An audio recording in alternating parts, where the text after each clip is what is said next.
Hello friends, my name is Tanmay Chathar and you are watching my YouTube channel. So today in this video I will be particularly talking about Dalton's atomic theory. Yes, Dalton's atomic theory. So now students, on your screen you all are able to see a short but very knowledgeable information about John Dalton.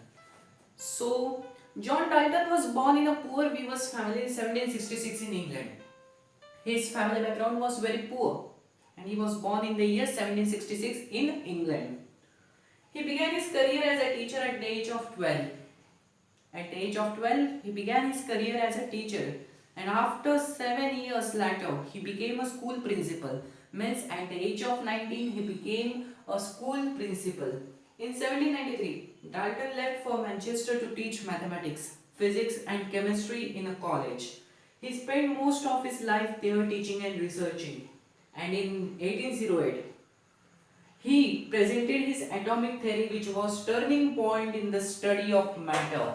Yes, this presentation of atomic theory was a turning point in the study of matter. So, according to Dalton's atomic theory, all matter, whether it is element, compound or mixture, all these are made up of very tiny particles called atoms. And by this, he given 6 important postulates, and that postulates we call as Dalton's atomic theory. And first postulate was all matter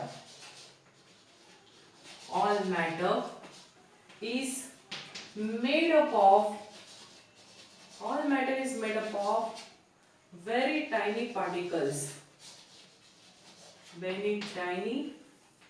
particles, which participate in a chemical reaction,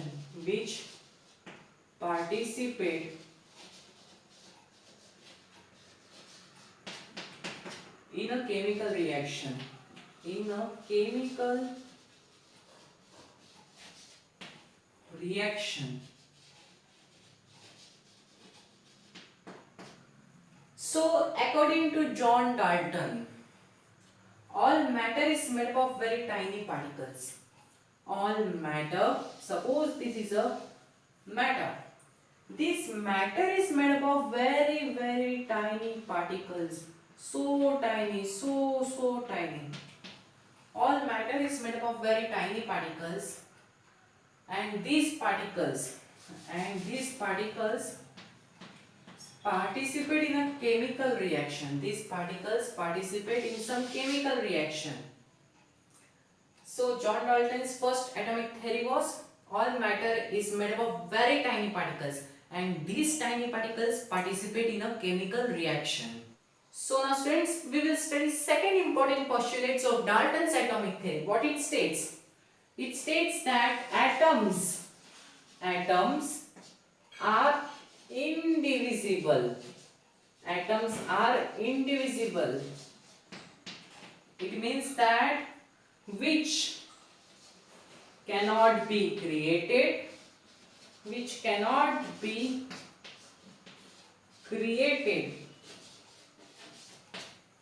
nor destroyed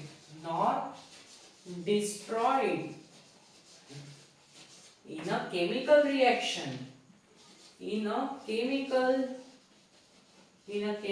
reaction. What it states? It states that atoms are indivisible, which cannot be created nor destroyed in a chemical reaction. Can you just tell me that by which law this line is connected? Yes, this line is connected by law of conservation of mass.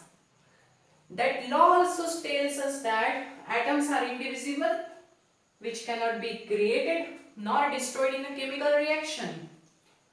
For example, suppose this is an atom.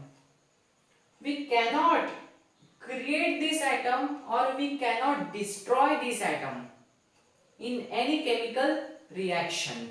So now students, we will study third important postulates of Dalton's atomic theory. What it states? It states that atoms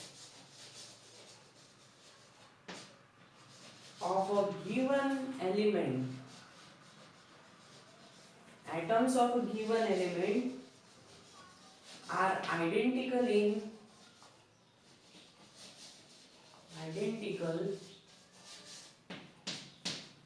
in mass. Atoms of given element are identical in mass and chemical properties.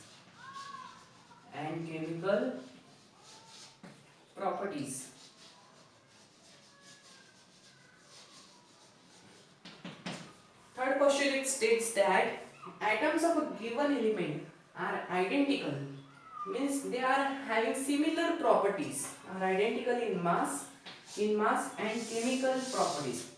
For example, if I take H2O and H2O, both H2O's element, compound and mass ratio as well as chemical properties are similar only.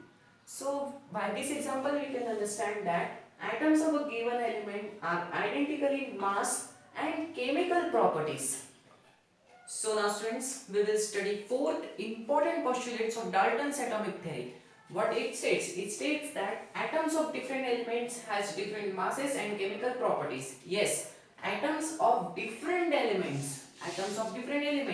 For example, if I take hydrogen and helium, both chemical properties are different. Yes, atoms of different elements has different masses, and hydrogen and helium both has different masses also and different chemical properties.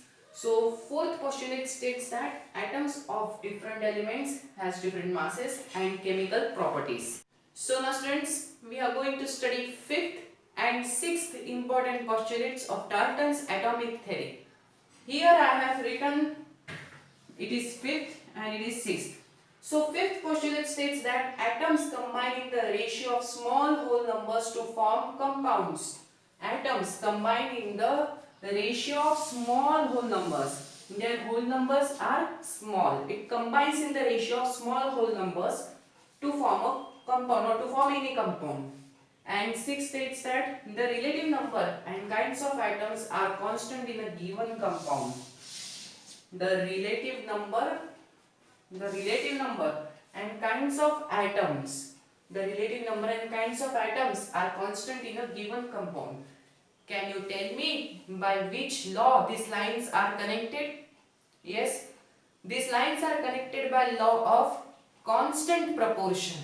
Yes, law of constant proportion also states that atoms combine in the ratio of small whole numbers to form compounds, and the relative number and kinds of atoms are constant in a given compound.